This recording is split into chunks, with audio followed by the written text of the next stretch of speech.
tous. Ce que je retiens de ce qui a été dit jusqu'à maintenant, c'est que la prise de risque, c'est un levier de croissance pour les entreprises et que cette prise de risque, elle ne doit pas être à l'arrêt pendant une période de crise, mais qu'au contraire, elle doit être amplifiée. Alors, comme l'a dit Benjamin, on va avoir cinq entrepreneurs qui, justement, n'ont pas eu peur de prendre des risques et d'entreprendre. Et j'ai à mes côtés Raphaël Torgman, fondatrice de Géto. Raphaël, bonjour. Bonjour. Donc, Raphaël, vous avez fait le choix de la médecine dans votre parcours professionnel jusqu'au point de l'investir. Et avant de créer Géto, vous étiez associée et co-dirigeante de Sofinova. Est-ce que vous pouvez nous raconter comment s'est passé votre parcours et puis comment s'est passée la création de Géto? Alors tout d'abord, ravie d'être là.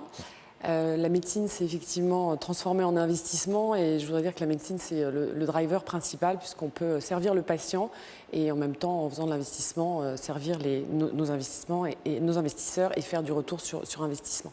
Donc, en tant que driver principal, comment investir dans la santé? J'ai d'abord effectivement grandi et appris le métier d'investissement chez Sofinova et j'ai pendant ces années eu la chance d'investir dans des sociétés qui aujourd'hui valent plusieurs milliards en termes de capitalisation, mais aussi ont apporté plusieurs produits sur le marché et en développement clinique tardif pour le patient dans différentes pathologies assez graves. Et j'ai fait plusieurs diagnostics pendant ces années chez Sofinova. Diagnostics qui sont les suivants. Le premier, c'est quelque chose qui est assez évident en Europe, mais que je voudrais insister dessus, c'est suffisamment d'argent pour des sociétés qui sont ambitieuses pour développer plusieurs produits et aussi suffisamment d'argent, et ça c'est une des différenciations de Géto, qui est d'investir en continuité, c'est-à-dire au lieu d'avoir un modèle en silo, c'est-à-dire un fonds early stage venture, late stage, crossover et puis hedge fund, en parlant bien franglais, avoir une continuité dans l'investissement. Et pourquoi? Pour pouvoir mettre tout d'argent tout du long et accompagner les entrepreneurs. Les accompagner à la fois, donc je me suis rendu compte dans les diagnostics, donc avec l'argent pour permettre d'avoir la même stratégie, en tout cas d'avoir une stratégie directrice aux côtés desquels nous sommes en alignement, mais aussi le manque d'accompagnement en termes de ressources humaines. Donc pas assez de ressources d'argent en continuité, mais aussi de ressources humaines. Et c'est pour ça qu'une autre différenciation de Géto, c'est d'avoir une équipe qui est multitalentueuse, venant de tout l'écosystème et de toute la chaîne de valeur dans la santé et dans l'innovation médicale, équipe qui est intégrée dans l'équipe d'investissement. Donc pas juste des consultants qui aident les entreprises de temps en temps, c'est vraiment équipe qui est intégrée.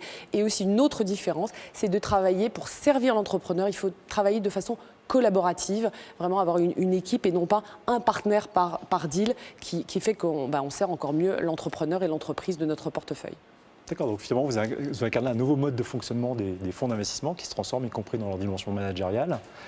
Est-ce qu'on peut dire finalement que le Covid vous a aidé, a été un accélérateur de croissance? Alors, le Covid, en fait, nous a aidés et en même temps, on a eu chaud, si je puis dire, puisqu'on a closé, premier closing du fonds donc, de 200 millions d'euros et avec BPI France à nos côtés depuis le début, même en termes de brainstorming sur ce nouveau modèle a été clé. Et on a closé le 30 décembre 2019 au soir. Le 31 décembre 2019, l'OMS annonçait des pneumopathies virales d'origine inconnue. Donc, on a vraiment eu la chance de closer, je pense, juste avant le Covid, surtout comme premier fonds. Par contre, après, en termes de levée de fonds, ça continue de se faire, mais surtout en termes d'investissement, on a vu que notre modèle qui était d'accompagner ces entreprises avec une équipe qui est vraiment qui amène cette sophistication nécessaire pour développer des médicaments innovants était encore plus nécessaire dans cette crise Covid, parce que les entreprises qui développent des médicaments, elles font des essais cliniques et ces essais cliniques ont été ralentis parce que tout le monde est focalisé sur le Covid et trouver un traitement et un vaccin. Et donc, les règles sont en train de changer au niveau réglementaire, la FDA, l'Agence européenne et bien d'autres aspects, la production de médicaments. Et donc, nous, avec cette équipe, on les aide à naviguer dans cette sophistication qui est encore plus compliquée qu'avant. D'accord. Donc finalement, quel est le bilan que vous faites de cette année 2020 et comment vous vous projetez sur 2021? Quelles sont les perspectives? Alors, avant de parler des perspectives, je voudrais revenir sur l'entrepreneur. Parce que vous avez parlé, vous avez présenté comme entrepreneur. J'avais été frappée en 2013 à la rencontre de BPI qui naissait, et en particulier avec Nicolas Dufour, qui parlait toujours d'entrepreneurs en parlant de nous, investisseurs. J'ai dit, mais pourquoi il parle d'entrepreneurs? On n'est pas des entrepreneurs. En fin de compte, on doit être entrepreneur et c'est ce qu'on essaie de faire avec Géto. Et on doit même considérer nos sociétés du portefeuille, vraiment, et travailler avec elles et faire ce qu'on leur demande de faire en termes de transparence, en termes de collaboration et de travailler dans un écosystème. On doit se l'appliquer à nous-mêmes et pareil avec nos LP, d'ailleurs, que j'ai du plaisir toujours à appeler non pas limited partner, mais unlimited partner. Donc, je voulais revenir là-dessus parce que je suis heureuse et même fière d'être à la fois aujourd'hui considérée comme entrepreneur qui peut encore mieux évidemment comprendre nos entreprises. Donc les perspectives, c'est de travailler sur les 3 fonds qui sont importants. Ce que j'ai pas dit, ce qui est très important en plus de la croissance des sociétés avec ce modèle de continuité en investissement, c'est aussi de l'accélération. C'est quelque chose qu'on a beaucoup entendu aujourd'hui. L'accélération est fondamentale parce que encore plus dans le domaine de la biotech biopharma, puisque la valeur d'un médicament ou d'un futur médicament dans ces sociétés dans lesquelles on investit est liée à la durée d'un brevet. Et donc c'est une valeur existante. Et même si c'est des sociétés qui peuvent valoriser plusieurs milliards, même sans vente encore une boîte de médicaments, c'est sur la valeur de brevet. Et ces brevets, ils ont 20 ans. Donc il faut aller au plus vite au marché, à la fois pour le patient, à la fois pour avoir des retours sur investissement plus rapidement. Donc effectivement, aller accélérer, aller vite pour investir, mais aussi pour faire croître ces sociétés et espérons des Genentech de demain en France et en Europe. Donc c'est ça nos objectifs. Pour 2021, c'est continuer sur les 3 fronts qui sont très importants pour nous, continuer de grandir l'équipe parce qu'on a été 7 fondateurs depuis le début et on a évidemment agrandi l'équipe. Aujourd'hui, on est très fiers d'être 14. Également sur les deals, bien sûr, nous avons réalisé 2 investissements et un 3e qui va bientôt être annoncé. Et puis, bien sûr, le fundraising qui continue avec des LP qui sont à l'écoute encore plus maintenant, évidemment, avec la crise sanitaire et qui se rendent compte de l'importance de la santé. Et on l'a bien entendu aujourd'hui, que c'est quand même ce qui apporte, on l'a entendu dans la présentation de BPI, mais aussi par cette LP de Chine, c'est que la santé et la biotech, c'est là où on peut avoir de très gros retours sur investissement. Et ce ne sont pas des bulles, c'est des vrais futurs médicaments pour le patient. D'accord. Donc finalement, si on résume, ce qui singularise Géito par rapport aux différents acteurs du marché, il y a une forme de collectif, je crois, qui est très important pour vous. Alors, tout à fait collectif avec cette façon donc collaborative de travailler. Alors pourquoi c'est important ? Bon, d'abord, moi c'est comme ça que j'ai été élevée à l'hôpital, c'est tout pour le patient et il faut travailler en équipe parce que c'est comme ça qu'on donne le meilleur, même si évidemment il y a un médecin référent et ici aussi il y a une deal team avec un champion. Donc c'est vraiment pour apporter le maximum. Mais aussi, au-delà d'être heureux et d'apporter le maximum, ce qui est important c'est la diversité. Diversité, alors on est beaucoup de femmes, même plus que d'hommes, mais aussi diversité en termes de compétences. Et c'est comme ça que le modèle Géito est bâti, cette équipe multitalentueuse. Et dans la diversité, ce qui est très important, c'est aussi d'être inclusif. Parce que c'est tellement facile de travailler avec des gens qui nous ressemblent. Mais c'est être inclusif pour de nouveau servir l'entrepreneur et bien sûr nos investisseurs. Écoutez, Raphaël, je vous remercie. Merci beaucoup. Merci à vous. Alors on va continuer, donc on va accueillir maintenant une femme donc, qui a occupé les hautes fonctions de l'État et qui à un moment donné a décidé de tout lâcher pour se lancer dans le bain de l'entrepreneuriat. Fleur, bonjour, je vous passe la main. Oui, bonjour à tous et merci vraiment beaucoup à BPI. Cet événement a été repoussé plusieurs fois. Depuis le début, j'avais vraiment souhaité y participer. Merci de m'avoir donné l'occasion de venir m'exprimer devant vous. Donc effectivement, moi j'ai un parcours qui est un peu original. Je n'ai pas vraiment tout lâché. Et je vais vous expliquer pourquoi. En fait, il y a une forme de continuité finalement dans mon parcours. Mais je vais me prêter à un exercice que j'aime pas trop en général, qui est de parler de moi, parce que finalement, je pense que cette aventure entrepreneuriale est intéressante et si elle peut donner des idées à d'autres entrepreneurs, eh bien, je serais ravie de pouvoir être une source d'idées ou même d'inspiration, soyons immodestes. Donc moi, j'ai un parcours un peu particulier. Je crois que c'est entreprendre quel que soit le contexte. Donc mon contexte, lorsque j'ai créé mon entreprise, quel était-il ? J'étais une femme avec un parcours de haut fonctionnaire, Cour des comptes. Je sortais d'une expérience gouvernementale qui avait été absolument passionnante, mais aussi éreintante. Donc j'étais vraiment lessivée par cette période. J'avais eu dans mon enfance la vision d'un père qui avait créé son entreprise en 87 et qui s'était pris le mur de la crise. Et j'avais des souvenirs, alors qu'il était chargé de famille et que ma mère ne travaillait pas, qui était donc la seule source de revenus de la famille. J'avais le souvenir de lui revenant de rendez-vous à la banque où ça s'était mal passé. Et donc des images plutôt anxiogènes de la création d'entreprise qui ne m'avaient pas forcément donné un immense goût du risque pour moi-même.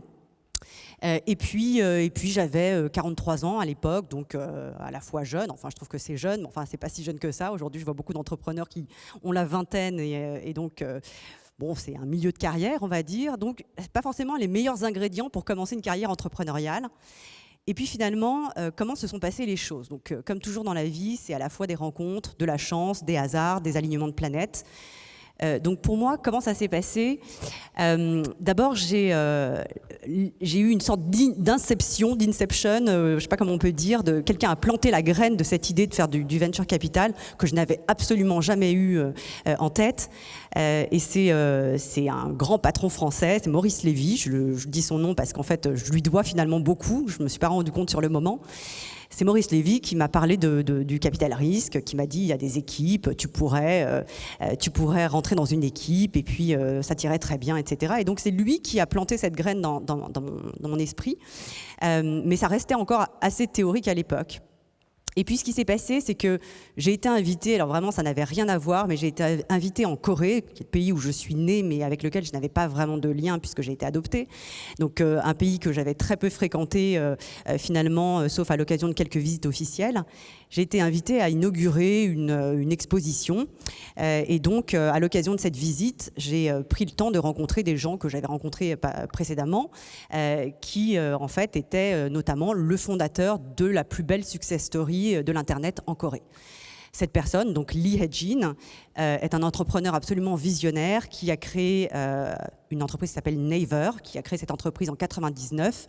Au départ, c'était un petit moteur de recherche. Finalement, ce petit moteur de recherche est devenu le moteur de recherche dominant en Corée, sans intervention des institutions ou de l'État, donc vraiment par sa seule pertinence. Et puis qui s'est développé ensuite à la manière d'autres plateformes du même type que je ne citerai pas, mais sur le shopping, sur les news, sur les paiements, etc., la régie publicitaire, et qui donc a eu une croissance absolument phénoménale qui aujourd'hui fait de cette entreprise et de son groupe une entreprise qui a une valorisation boursière de 40-45 milliards et qui est cotée à Séoul, Tokyo et New York. 40 milliards, 45 milliards en 20 ans. C'est assez remarquable. Et honnêtement, quand j'étais ministre en charge du digital, c'était le type d'aventure entrepreneuriale dont je rêvais pour la France. Et je suis sûre que Nicolas et Benjamin rêvent aussi de ce genre d'aventure entrepreneuriale pour la France et pour l'Europe.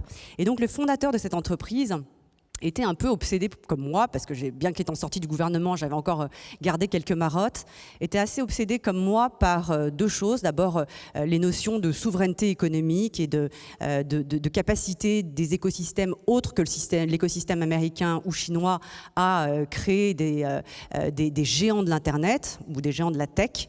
La capacité des écosystèmes autres que américains et chinois finalement à rentrer dans cette compétition et à aller disputer des parts de marché à ces géants de la tech.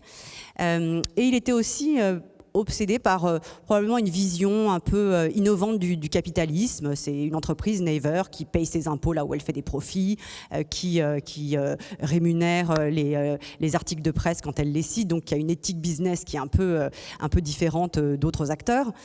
Donc on se rejoignait un peu sur l'envie de faire croître nos écosystèmes locaux en Asie et en Europe, et on se demandait un peu quelle était la martingale ou le secret pour faire ça.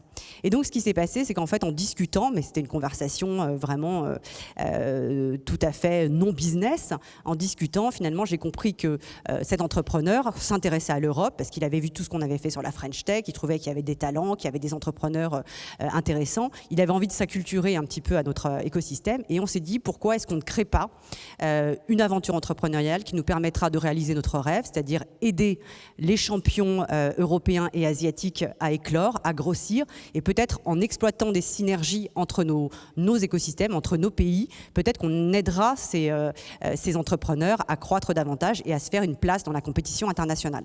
Donc au départ, c'est parti de cette ambition qui était quasiment une ambition politique, et donc c'est pour ça que je disais tout à l'heure qu'il y avait une forme de continuité, et on s'est dit bon bah bingo, allons-y, et je peux vous assurer que je suis en levée de fonds actuellement, et là c'était la levée de fonds la plus rapide de l'histoire je pense, et je mesure aujourd'hui avec le recul à quel point finalement cet acte de foi de cet entrepreneur coréen, il y a assez peu d'investissements directs étrangers coréens en France finalement, à quel point cet acte de foi dans l'écosystème tech français était en tout point remarquable. Et donc l'aventure est partie comme ça. Moi je suis rentrée, j'ai pris l'avion du retour, j'avais pas d'entreprise, j'avais pas d'associés, j'avais rien, j'avais pas de locaux, j'étais dans ma cuisine, et puis finalement l'aventure est partie comme ça, avec ensuite une formidable équipe qui a pu me rejoindre.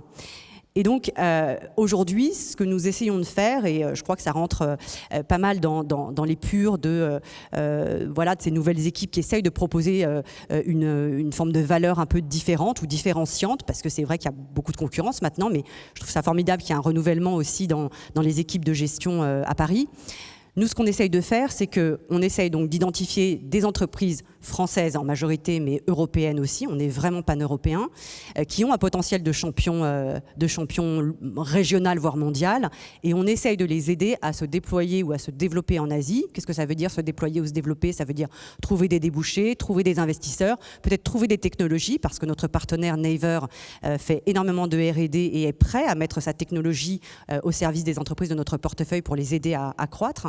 Donc on essaie d'identifier des entreprises qui présentent ces caractéristiques, qui ont un intérêt pour l'Asie, qui n'est pas forcément exclusif évidemment d'un développement dans d'autres géographies. Et donc on est très hands-on auprès des entrepreneurs pour les aider à identifier des partenaires ou des clients en Asie. Donc ça c'est l'aspect, la dimension synergie avec l'Asie, qui je crois est assez originale, même si Cathay fait la même chose avec la Chine. On est très proche d'ailleurs de Cathay. L'autre chose qu'on a voulu faire, c'est que comme on était une équipe jeune et qu'on avait besoin de se constituer un réseau et qu'on souhaitait vraiment être pan-européen, on a décidé de se créer un réseau européen en investissant aussi dans des fonds, en mettant des petits tickets dans des fonds européens. Et donc, on a souhaité pouvoir faire une toute petite poche de fonds afin de pouvoir accélérer la création de notre réseau. Donc, on avait une stratégie un peu hybride, même si on est des investisseurs directs, qui nous a permis de nous constituer un réseau dans des géographies qu'on connaissait mal, la Scandinavie, les pays de l'Est, les pays nordiques, les pays baltes. Et donc, ça nous a permis très rapidement de devenir vraiment pan-européens.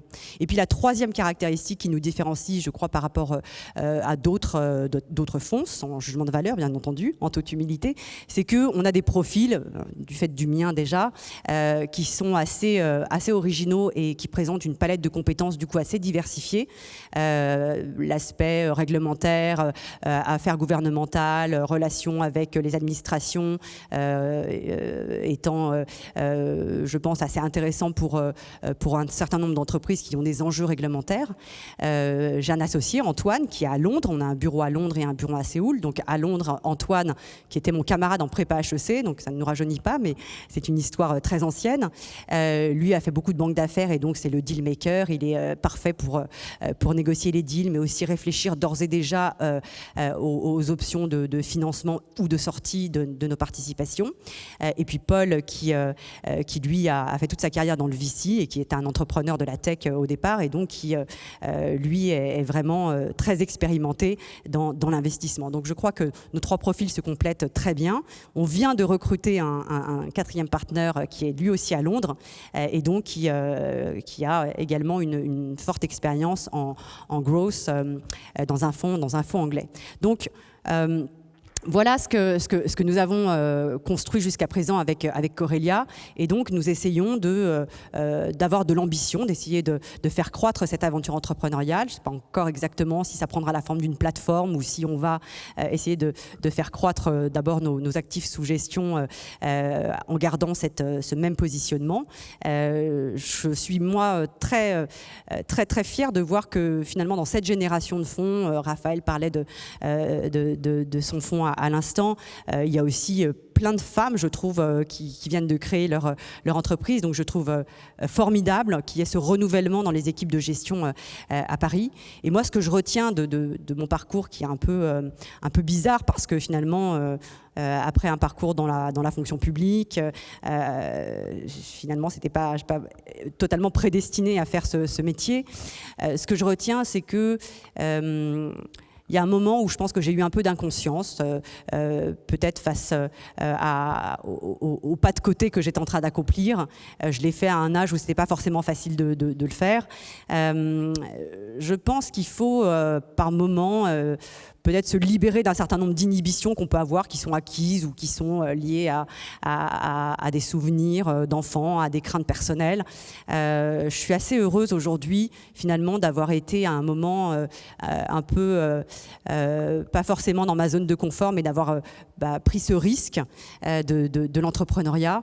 Alors que finalement, je pense que j'étais un peu conditionnée pour avoir plutôt peur. Et la manière pour moi de boucler cette boucle, c'est que lorsque j'étais en charge du digital et de l'entrepreneuriat dans la fonction publique et au gouvernement, j'ai vraiment essayé de travailler sur cette notion de peur de l'échec, de prise de risque, parce que c'est vrai qu'en France, je trouve qu'on a un vrai problème avec la prise de risque, que l'échec est mal vu, que on est un peu marqué par un échec entrepreneurial. Donc j'ai beaucoup travaillé sur ce sujet qui n'est pas évident parce qu'on ne peut pas légiférer dessus, on ne peut pas décréter que les choses vont changer.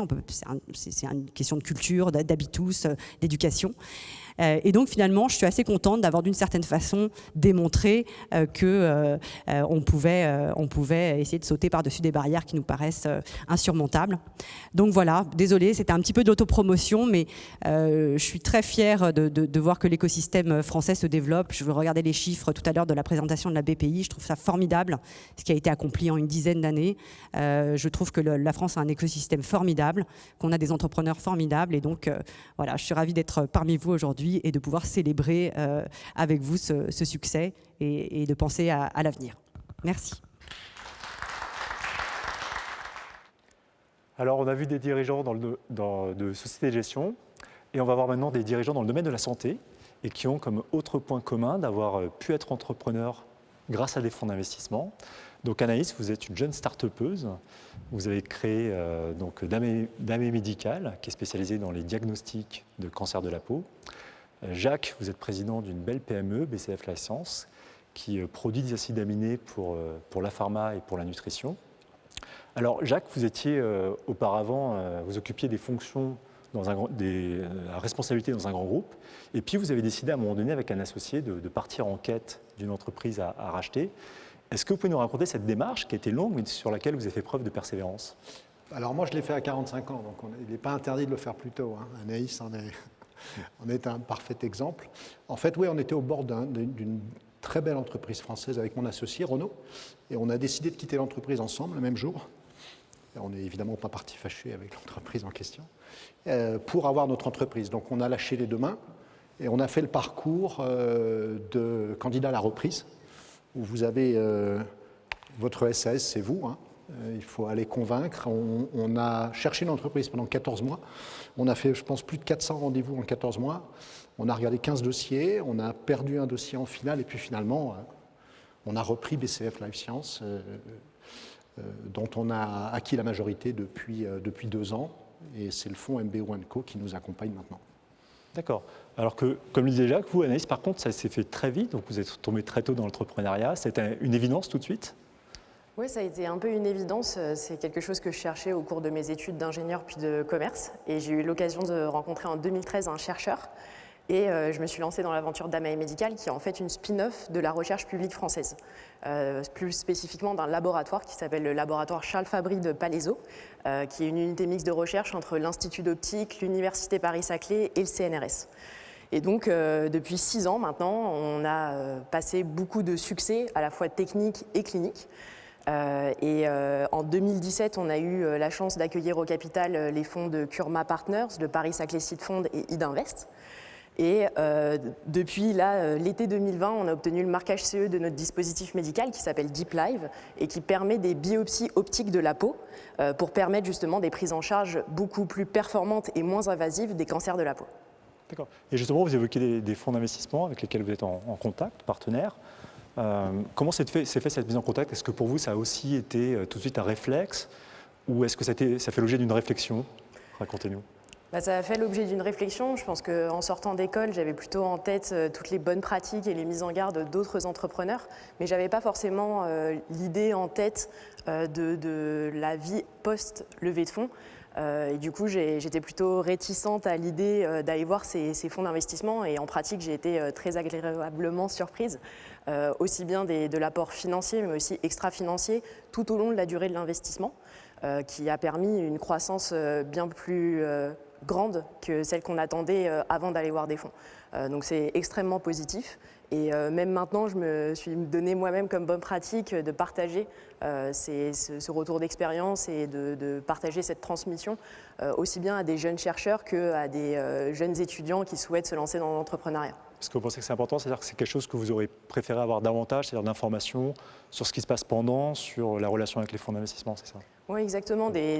Montrer un cercle vertueux sur la durée d'une relation entre des fonds d'investissement, des entrepreneurs, pour justement avoir envie d'aller voir des fonds d'investissement et voir ça comme une source de croissance financière, mais au-delà aussi des aspects financiers. Et c'est ce qu'on a aujourd'hui au jour le jour grâce au conseil d'administration et notamment grâce à Kurma Partners.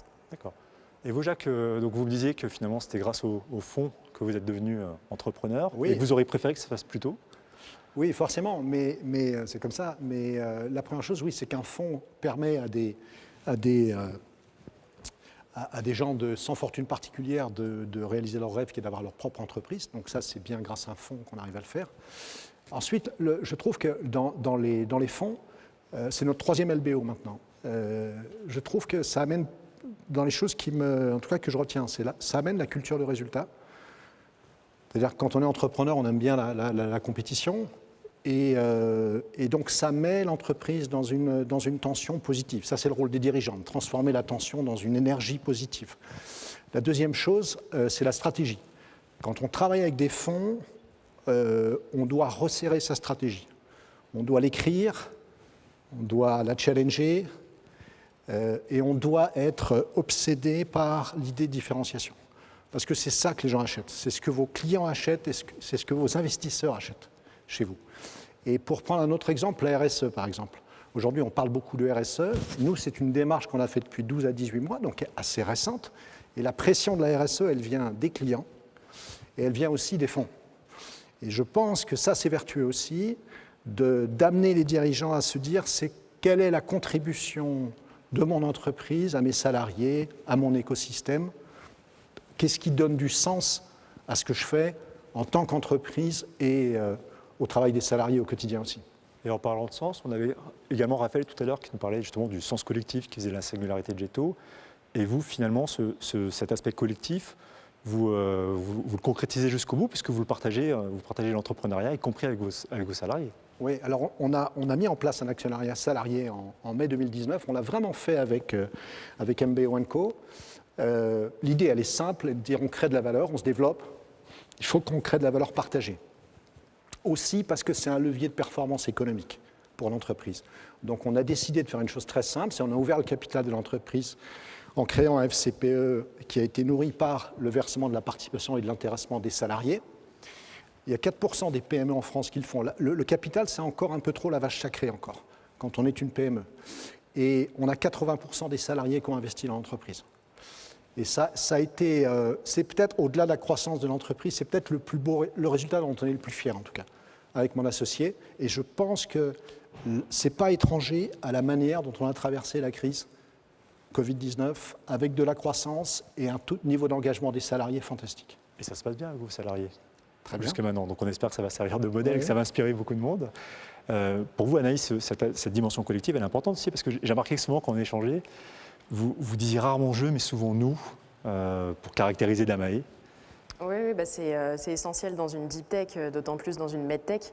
Notre équipe est constituée d'experts en tout sujet, que ce soit de la photonique, des études cliniques, de l'intelligence artificielle et aussi l'aspect financier.